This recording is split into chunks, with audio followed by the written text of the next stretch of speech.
नमस्कार दोस्तों, मैं आपका दोस्त, आपका बिज़नेस कोच संजय। आज फिर से संडे का दिन और जैसे कि आपको पता ही है, संडे को मैं आपके लिए एक स्टोरी लेके आता हूँ, एक मोटिवेशनल स्टोरी। तो एम्पावरिंग स्टोरीज़ विद संजय में एक और सीरीज़, एक और एपिसोड। पहले जो एपिसोड मैंने आपको बताया था, वो फर्स्ट जो कहानी थी वो एनपीडी के ऊपर थी, यानी कि नार्सिसिस्टिक पर्सनैलिटी डिसऑर्डर से कैसे करियर, कैसे बिज़नेस पे इफ़ेक्ट होता है लोगों के। दूसरा मैंने टॉक्सिक रिलेटिव्स, टॉक्सिक फ्रेंडशिप्स के ऊपर बताया था। अगेन, कैसे टॉक्सिक पीपल, कैसे टॉक्सिक रिलेटिव्स आपके बिज़नेस को, आपके करियर को इफ़ेक्ट करते हैं। और तीसरा मैंने बनाया था जेलस रिलेटिव, जेलस फ्रेंड्स के ऊपर। अब एक और सिंड्रोम, आज चौथे सीरीज़ में यही सिंड्रोम चल रहे हैं, तो एक और सिंड्रोम, एक और डिसेबिलिटी जिसे कह सकते हैं आप, ये लेके आया हूँ, और वो है अल्कोहलिक डिसेबिलिटी, अल्कोहलिक सिंड्रोम होना। क्योंकि ये केस मेरा सेकंड केस था देहरादून में, और मैंने देखा कि किस तरीके से ड्रिंक करने की हैबिट कहते हैं आप लोग, लेकिन ये एक्चुअल में हैबिट नहीं होती। ये मैं कहानी के माध्यम से आप लोगों को बताऊँगा किस तरीके से ड्रिंकर्स, किस तरीके से अल्कोहलिक पर्सनैलिटीज़, किस तरह से शराब करियर को इफ़ेक्ट करती है, रिलेशंस को इफ़ेक्ट करती है, बिज़नेस छोड़िए घर तक को बर्बाद कर देती है। और उत्तराखंड में ये मैं बहुत गहराई से ऑब्ज़र्व कर रहा हूँ कि लोग जो बिज़नेस में फ़ेल हो रहे हैं, उनमें 70-80% लोग ये अल्कोहलिक सिंड्रोम की वजह से भी फ़ेल हो रहे हैं। तो ये इसके ऊपर आज पूरी चर्चाएं होंगी। फिर उसके बाद मैं आपको सिम्टम्स बताऊंगा। ये भी बताने का प्रयास करूंगा कि किस तरीके से आप हेल्प ले सकते हैं अगर जो आप अल्कोहलिक पर्सनैलिटी या अल्कोहलिक सिंड्रोम से पीड़ित हैं, सफ़र कर रहे हैं। तो कहानी है वरुण की। वरुण भी अच्छा सा एक लड़का, एक नौजवान देहरादून में मुझसे मिला था, और वो भी अगेन कुछ अपना स्टार्टअप करना चाह रहा था, अपना अगेन बिज़नेस स्टार्टअप करना चाह रहा था। तो जब वो मुझसे मिला तो उसने मुझे जब अपना करियर ग्राफ बताया, तो उसने कहा कि देखो, मैंने टूर एंड ट्रैवल्स में भी बिज़नेस करा, वो भी फेल हो गया। मैंने कार ख़रीदी, कार ख़रीदने के बाद उसे जैसे कि टूरिज़्म सीज़न होते हैं हमारे उत्तराखंड में, और टूरिस्ट प्लेस है, तो टूरिज़्म सीज़न में वो टूरिस्टों को लेकर के कार हायर करवा करके और ऐसे काम भी किए उसने। बहुत सारे के सारे उसने काफ़ी सारे ऐसे छोटे छोटे बिज़नेस करने की कोशिश किए, और उसके बाद वो अक्सर कहता था कि मेरे सारे बिज़नेस फ़ेल हुए। तो मुझे समझ में नहीं आता था कि यार ये ऐसा क्यों हुआ इसके साथ में। तो मैंने कहा ठीक है, 2-4 मुलाकातें हुई, तो उसने एक दिन मुझे उसके बोला कि मेरे फ़ादर ने भी आपको बुलाया है और आप मेरे फ़ादर से मिल लीजिए। ठीक है। अब मुझे लगा कि इसके फ़ादर मुझे क्यों बुला रहे हैं। तो उसके फ़ादर ने वरुण को बोला था कि इन्वेस्टमेंट मैं फिर से कर दूंगा, लेकिन अब मैं तभी करूंगा जब जो तुझे गाइड करेंगे, जो तेरे साथ कोच करेंगे, जब वो मुझसे मिल लेंगे। तो मैं वरुण के फ़ादर के पास मिलने के लिए गया। तो वरुण के फ़ादर ने मुझे बताया कि भाई, वरुण को हमने सबसे पहले तो एक जीप ख़रीद के दी थी। वो जीप वो चलाता था, और क्या कहते हैं, जो एक जीप के बाद 2 जीप बन गई थी। फिर उसको वही ड्रिंक करने की, नशे की और शराब पीने की लत लग गई, शराब पीने की आदत पड़ गई। और फिर उसने धीरे धीरे करके वो शराब के नशे में वो जीप का भी एक्सीडेंट करवाया, और इस तरीके से जीप का एक्सीडेंट हुआ कि ये तो बच गया, लेकिन जीप नहीं बच पाई। और 2-3 गाड़ियाँ थी, फिर वो हमने बेची-बाची, और फिर मतलब फिर से बेरोज़गारी। फिर बोला हमने क्या किया कि टूर एंड ट्रैवल्स का बिज़नेस किया। टूर एंड ट्रैवल्स के बिज़नेस में हमने ये किया कि बाकी टीम बनाएंगे, बाकी सब कुछ करेंगे, सिर्फ पैसा हमारा होगा। टूरिस्टों को गाइड करना, टूरिस्टों को पूरा का पूरा उत्तराखंड घुमाना, ये सब हमने किया। तो क्योंकि इसकी ड्रिंक करने की आदत थी, तो ये टूरिस्टों के साथ ड्रिंक करके बदतमीज़ी कर लेता था, क्योंकि इसके मुंह से स्मेल आती थी, और सबको पता चल जाता था कि ये ड्रिंक किए हुए है। तो ड्रिंक आदमी के साथ कौन घूमना फिरना चाहेगा, वगैरह वगैरह। तो इस तरीके से फिर उन्होंने शॉप यहीं देहरादून में की। देहरादून में शॉप की तो शॉप में भी अगेन वही होता था कि 5-6 बजे के बाद दुकानदार जो है वरुण जो है पूरा मस्त। हमारे गढ़वाल में एक कहावत भी है कि सूर्य अस्त पहाड़ी मस्त। तो कुछ इस तरीके से। अब आज की कहानी थोड़ा सा हंसी वाली भी है कि देखिए किस तरीके से, मतलब कोई और उसे बर्बाद नहीं कर रहा है, उसकी ड्रिंक करने की जो हैबिट है, उसकी जो ड्रिंक करने की जो आदतें हैं, वो उसे बर्बाद कर रही है। यहाँ पर ना कोई रिलेटिव है, ना कोई फ्रेंड है, ना ही कोई कुछ है, बस उसके अंदर के जो सिंड्रोम है, ये अल्कोहलिक पर्सनैलिटी जिसे कहते हैं आप, इस अल्कोहलिक पर्सनैलिटी के कारण उसका बिज़नेस, उसका करियर बर्बाद होता चला जा रहा है। तो खैर ये सारी की सारी उन्होंने 4-5 जब पूरे 10-15 साल की एग्ज़ाम्पल्स और 10-15 साल की मुझे कहानियाँ सुनाई तो मैं भी बड़ा डर गया। मैंने कहा यार अगर जो ये है तो मतलब जो है ख़तरे से खाली तो नहीं है वरुण के साथ में काम करना या वरुण को कोच करना। खैर मैंने अपना रिस्क लिया।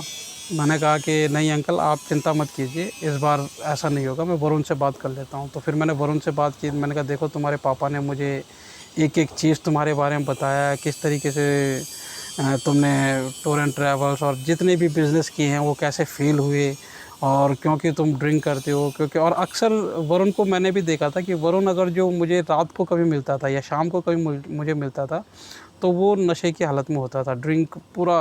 पूरी तरीके से ड्रिंक किए हुए होता था वो।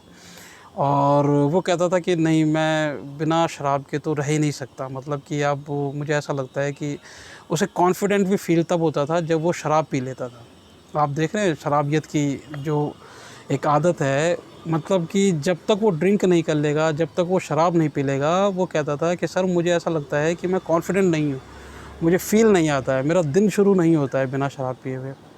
तो अब तो ये मेरे मरने के बाद ही छूटेगी, या मतलब जो है मैं नहीं छोड़ सकता शराब को। खैर अब वरुण ने मुझसे वादे करने शुरू कर दिए। वरुण ने कहा नहीं नहीं सर, आप अभी तक तो मेरे साथ में कोई था ही नहीं गाइड करने वाला, कोई बताने वाला नहीं था, अब आप मेरे साथ में हैं, आप मुझे गाइड करेंगे, आप मुझे कोच करेंगे, आप मेरे गुरु हैं, आप जैसा कहेंगे मैं वैसा करूँगा। तो सबसे पहले तो अगेन मैंने कस्में वादे जो भी खिलवाने थे उसे वो करे कि भाई तुम जो है शराब नहीं पियोगे, और अगर जो बिज़नेस स्टार्ट करना है, बिज़नेस नए सिरे से अपनी ज़िंदगी शुरू करनी है, तो ये शराब से तो पीछा छुड़ाना पड़ेगा। उसने मुझसे वादा किया।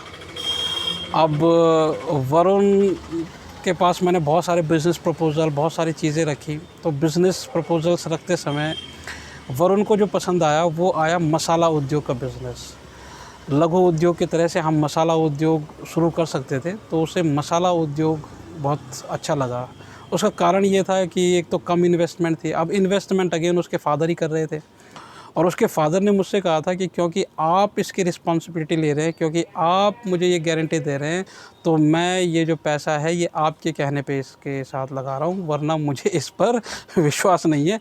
और विश्वास क्यों नहीं है? क्योंकि उनकी नज़रों में वरुण बेवड़ा हो चुका था, और वरुण जो है मतलब बिना ड्रिंक किए हुए रह नहीं सकता था। तो वो कहते थे कि उससे अच्छा है भैया कि ये घर पे ही पड़ा रहे और सुबह शाम जो है घर पे ही रहे, और जो भी इसका मतलब जो शराब का खर्चा है वो चाहे मुझसे ले ले, लेकिन ये घर पे पड़ा रहे, ताकि ये बाहर जाएगा तो खुद भी एक्सीडेंट करेगा किसी का, किसी और को भी मारेगा, जो भी चीज़ें हैं उसके फादर बताते थे। खैर अब वरुण के फादर क्योंकि मेरे से काफ़ी मतलब जो प्रभावित हुए, मुझसे मिल कर के उनको काफ़ी अच्छा लगा, तो उन्होंने फिर से कहा कि ठीक है शुरू करो, अगर जो कर सकते हो तो करो। तो मसाला उद्योग हमने शुरू करने की कोशिश की।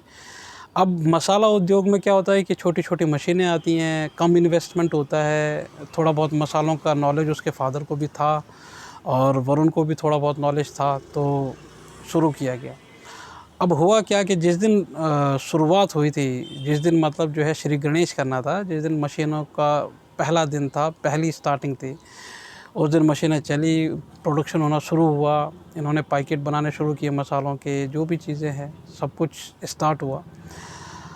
लाइसेंसिंग वगैरह सब हमने कर रखा था, रजिस्ट्रेशन कर लिया था, पैकेजिंग के लिए जो मटेरियल होता है वो छपाना, मतलब everything was done to run the business. अब पहले दिन जब श्री गणेश हुआ, पहले दिन जब मशीनें स्टार्ट हुई तो सुबह से लेकर के शाम तक मशीनें चली, पैकेजिंग वाली चली, प्रोडक्शन की चली, तो सब कुछ ठीक रहा। तो मैं बड़ा खुश था कि वरुण ने 10-15 दिन से, 20-25 दिन से मेरे सामने, हालांकि उसकी वाइफ़ ने मुझे बताया था कि नहीं ये पीते तो हैं लेकिन अब ये 9-10 बजे के बाद पीते हैं, और लेकिन ये आते पी कर के ही हैं घर। तो फिर भी मैंने इसे इग्नोर किया। मैंने कहा चलो कोई बात नहीं, आप अगर जो 10-11 बजे ये पी कर के और सुबह 5-7 बजे ये उठ कर के काम पे आ रहा है तो ठीक है, कोई नहीं, इतना तो अब इसे बर्दाश्त करना पड़ेगा, और एकदम से तो अल्कोहलिक आदमी छोड़ नहीं सकता, तो ठीक है, हम कोऑपरेट करेंगे, थोड़ा एडजस्ट करेंगे, इसको थोड़ा मोटिवेट करेंगे, धीरे धीरे होगा। अगेन जो पहला दिन था, पहले दिन ही वरुण ने क्या किया कि 5-6 बजे के बाद दिन में मैंने 1-2 चक्कर फैक्ट्री के मारे थे, तो वरुण बिल्कुल ठीक ठाक था, बिल्कुल अच्छा काम चल रहा था। 2-3 जो लड़के और काम कर रहे थे वो अपना काम करने पे लगे हुए थे, मशीनें चल रही थी, पैकेजिंग हो रही थी, डिस्ट्रीब्यूशन के लिए माल तैयार हो रहा था। शाम को 6-7 बजे मैंने फिर से सोचा कि चलो वरुण के पास चलते हैं और मतलब जो है वरुण के हाल चाल पूछ के आते हैं। अब मैं 6-7 बजे जब वरुण के पास गया तो अगेन वरुण फिर से बिल्कुल नशे में धुत। अब मुझे बड़ा अजीब सा लगा। मैंने कहा यार तुमने तो मेरी नाक कटा दी, अब तुम्हारे फादर मुझसे क्या कहेंगे, मतलब तुम अब ऐसी हालत में घर जाओगे। तो वरुण देखो क्या कहता है कि नहीं नहीं नो संजय जी, ये पहला दिन था, और पहला दिन क्या कहते हैं जो है इन्होंने सेलिब्रेट करने के लिए बोला लेबर्स वगैरह ने, तो मैंने सोचा कि इनके साथ में सेलिब्रेट किया जाए।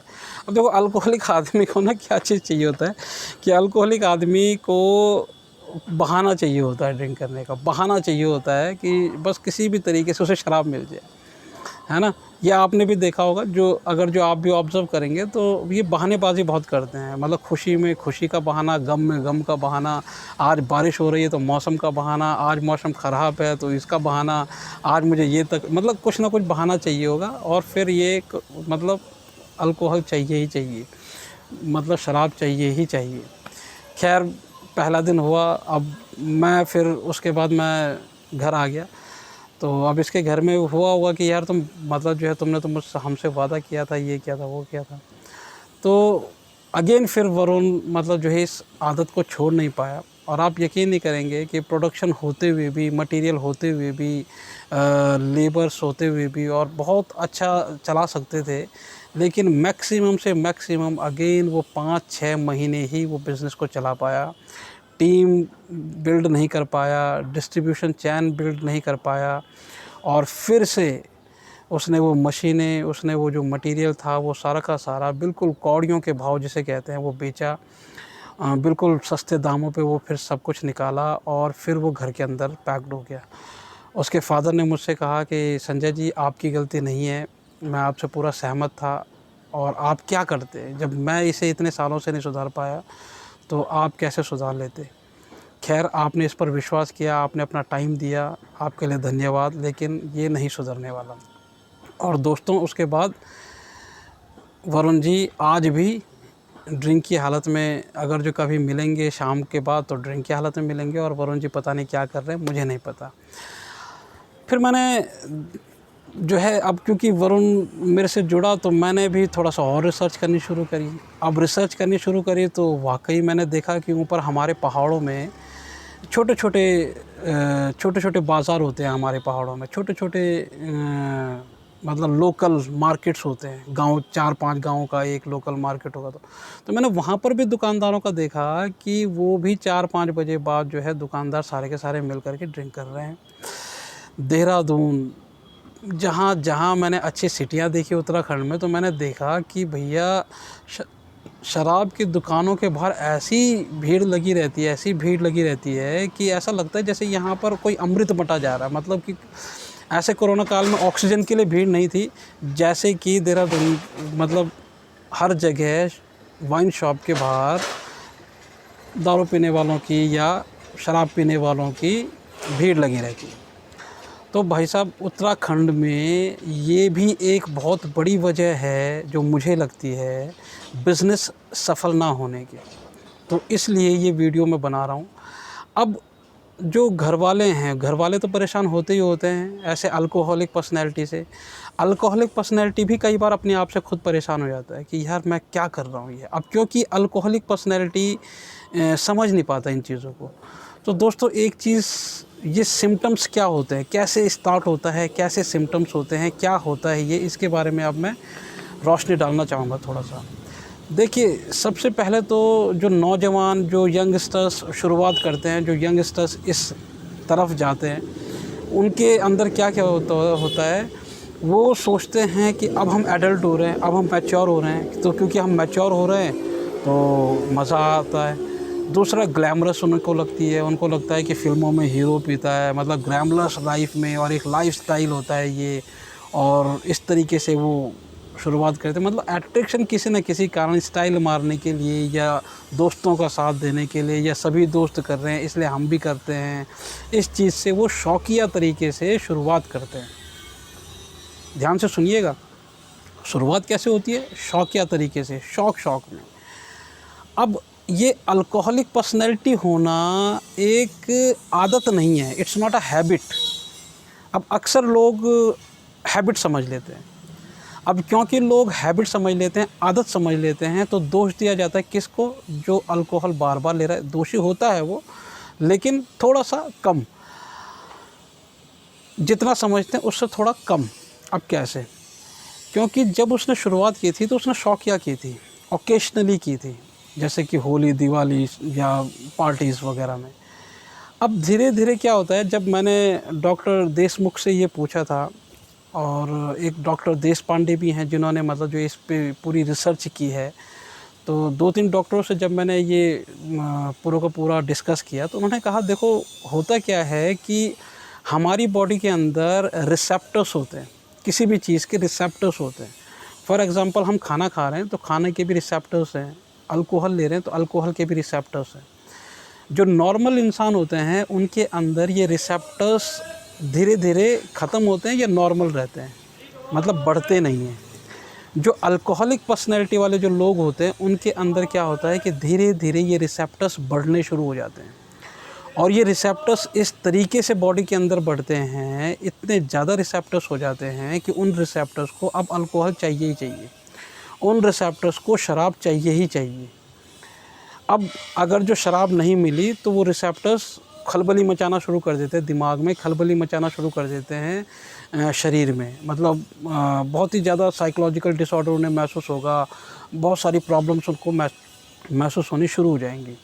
तो इसलिए ये अल्कोहलिक जो पर्सनैलिटी डेवलपमेंट है, ये हैबिट ना हो करके इसे एक डिज़ीज़ की तरह से ट्रीट करना चाहिए। ये एक बीमारी है, alcoholic is a disease not a habit. ये हैबिट नहीं है, ये एक डिज़ीज़ है। अब ये डिज़ीज़ किसको होती है, जो मैंने आपको बताया कि जिसके अंदर रिसेप्टर्स सबसे ज़्यादा होते चले जाएंगे, और receptors day by day increase कर रहे हैं। जैसे कि मैं आपको एग्जांपल देता हूँ, जैसे हम दूध पीना शुरू करें या जूस पीना शुरू करें। अब आप जनरली क्या करेंगे कि चलो आपने एक रूटीन बनाया है कि ठीक है, आप एक आदत बनाएंगे कि हर शाम को आप एक अनार का जूस पिएंगे, तो आप रोज़ शाम को अनार का जूस पीते हैं। अब अनार का जूस जब आप पिएंगे तो इसमें क्या होगा कि आपकी जो है ना, एक गिलास से क्वांटिटी बढ़ेगी नहीं। ऐसा नहीं होगा कि 1 साल बाद आप कहोगे कि नहीं 1 साल पहले मैं 1 गिलास पीता था, आज मैं जो है 20 गिलास पी लेता हूँ। ऐसा नहीं होगा। आप 1 गिलास पीते हैं तो रेगुलर आप 1 ही गिलास पी पाएंगे, ज़्यादा ज़्यादा 1.5 2, चलो 2 गिलास तक पी लिए। किसी दिन ज़्यादा आपको भूख लगी है या ज़्यादा वो है तो 2 गिलास पी लेंगे, लेकिन इससे ज़्यादा नहीं पी पाएंगे। अल्कोहल में इसका ठीक उल्टा होता है। अल्कोहल में क्या होता है कि जिसके अंदर रिसेप्टर्स बढ़ते चले जाते हैं, डेवलपमेंट होता चला जा रहा है रिसेप्टर्स का, उसकी जो कंजम्पशन लिमिट है वो बढ़ती चली जाएगी। अब जब भी आप ये सिम्टम किसी के अंदर देखें कि इनकी कंजम्पशन लिमिट धीरे धीरे बढ़ती चली जा रही है, तो आप समझ लीजिएगा कि अल्कोहलिक पर्सनैलिटी बनने वाला है, बन जाएगा। ये एक ना एक दिन ये अल्कोहलिक पर्सनैलिटी बन जाएगा। अब अल्कोहलिक पर्सनैलिटी है या नहीं है, उसके सिम्टम्स आपको कैसे पता चलेंगे। पहला सिम्टम्स तो मैंने आपको यही बता दिया कि धीरे धीरे क्या होगा, क्वांटिटी बढ़ेगी उसकी। दूसरा उसका ये होगा कि उसको बहुत सारे लोग नोटिस करने लग जाएंगे, उसके दोस्त, उसके रिश्तेदार, उसके अड़ोसी पड़ोसी उसको नोटिस करने लग जाएंगे, रिकॉग्नाइज़ करने लग जाएंगे और उसको सलाह देने लग जाएंगे कि भाई साहब आप थोड़ा अपनी शराब को कम कीजिए। दूसरा सिम्टम ये है कि उसको सारे के सारे लोग उसकी शराब को कम करने के लिए एडवाइस करना शुरू कर देंगे। और तीसरा सिम्टम क्या है दोस्तों, कि जब भी आप उसको एडवाइस करोगे कि यार अपने थोड़ा शराब को कम कर लें, तो उनको गुस्सा आएगा, वो चिड़चिड़े हो जाएंगे, वो परेशान हो जाएंगे आपसे।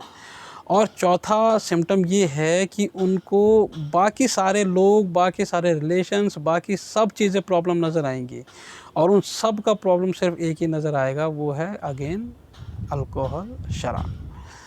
अब इससे छुटकारा पाने के लिए बहुत सारे नशा मुक्ति केंद्र होते हैं, बहुत सारी जगह होती हैं जहाँ पर आप जा सकते हैं, जहाँ पर आप इनका ट्रीटमेंट कर सकते हैं। ऐसे ही कुछ संस्थाओं के नंबर, अल्कोहलिक एनोनिमस करके एक संस्था है जिनके बहुत सारे सेंटर्स इंडिया में चल रहे हैं, उनका नंबर हो सकता है मैं डिस्क्रिप्शन बॉक्स में लिख के दे दूँ। उत्तराखंड के जो भाई बहन मुझे सुन रहे हैं, मुझे समझ रहे हैं, तो हो सकता है कि आपके घर में भी कोई ना कोई अल्कोहलिक पर्सनैलिटी हो सकता है कोई ना कोई आपके घर में अभी शौकिया यूज़ कर रहा हो अल्कोहल, लेकिन वो धीरे धीरे अल्कोहलिक पर्सनैलिटी की तरफ बढ़ रहा हो। आप उनकी मदद कीजिए, आप उनको खींचिए, उससे बाहर खींचिए। देखिए, ये जो शराब का जो चुंगल है ना, शराब का, ये बहुत ख़राब चीज़ें हैं। ये बिज़नेस को तो इफ़ेक्ट करेंगी ही करेंगी। आपकी सोसाइटी में जो आपका सोशल बाइकआउट करवा देगी शराब, उससे बहुत नुकसान होने वाले हैं। अब ये तो नुकसान मैंने साइकोलॉजिकल नुकसान बताए, फाइनेंशियल नुकसान बताए, रिलेशंस में कैसे नुकसान होता है ये मैंने बताया।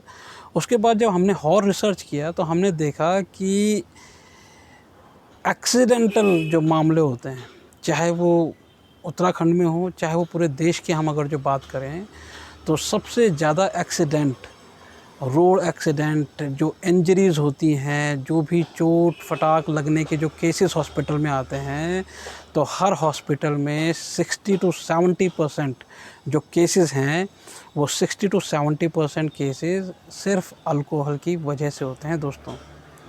यानी कि या तो शराब पी करके किसी ने किसी को इंजर्ड किया, या तो खुद को इंजर्ड किया।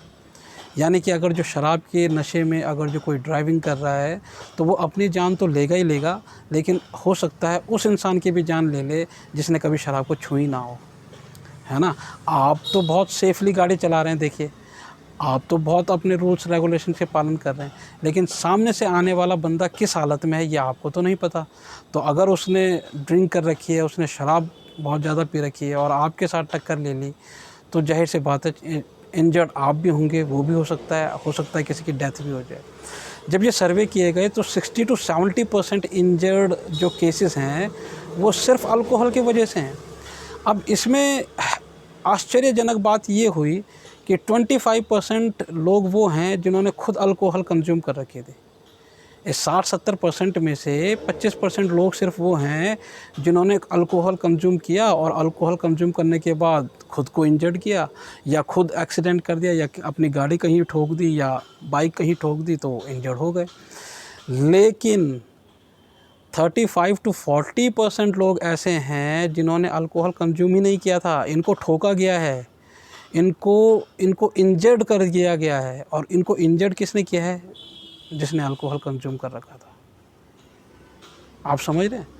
मतलब 25% वो लोग हैं जिन्होंने अल्कोहल कंज्यूम कर रखा था, और उससे ज़्यादा तादाद में वो लोग हैं जिन्होंने अल्कोहल कंज्यूम नहीं कर रखा था, लेकिन उनको इंजर्ड किसने किया? अल्कोहल पीने वालों ने, जिन्होंने अल्कोहलिक पर्सनैलिटीज़ ने। तो देखिए किस तरीके से अल्कोहलिक पर्सनैलिटी आपको तो बर्बाद कर ही रही है, आपके रिलेटिव्स को भी बर्बाद कर रही है, आपके रिलेशंस को बर्बाद कर रही है, आपके बिज़नेस को बर्बाद कर रही है, सोसाइटी में आपकी जो इमेज है उसको ख़राब कर रही है ना। तो कोशिश कीजिए इससे बाहर निकलने की कोशिश कीजिए। और सबसे बड़ी बात यह है कि देखिए, मैंने अगेन फिर से बता रहा हूँ, इट्स नॉट अ हैबिट। ये आदत नहीं है, ये एक बीमारी है, ये एक डिज़ीज़ है। आपको इसको एक्सेप्ट करना पड़ेगा कि देखिए ये एक बीमारी मुझे लग चुकी है। सपोज़ कीजिए आपको कोई बता दे कि आपको कैंसर हो चुका है, तो आप क्या करेंगे? आप जाएंगे ना कैंसर का इलाज कराने के लिए? सपोज़ करें आपको कोई भी बीमारी, कोई भी डॉक्टर, कोई अड़ोसी पड़ोसी बताए कि यार मुझे आपके ये लक्षण लग रहे हैं और आपको इसका इलाज करना चाहिए, तो अगर अल्कोहलिक पर्सनैलिटी अंदर से एक्सेप्ट करे, अंदर से गिल्ट फील आपको होता है शराब पीने के बाद कि यार हमने ये शराब तो पी और आपको उसके बाद गिल्ट फील होता है, तो प्लीज़ अपना इलाज करवाएं। आप बीमार हैं, आप जानबूझ के ये सब नहीं कर रहे हैं, आप बीमार हैं, आपकी बीमारी आपसे ये करवा रही है, तो आप इसका इलाज करवाएं।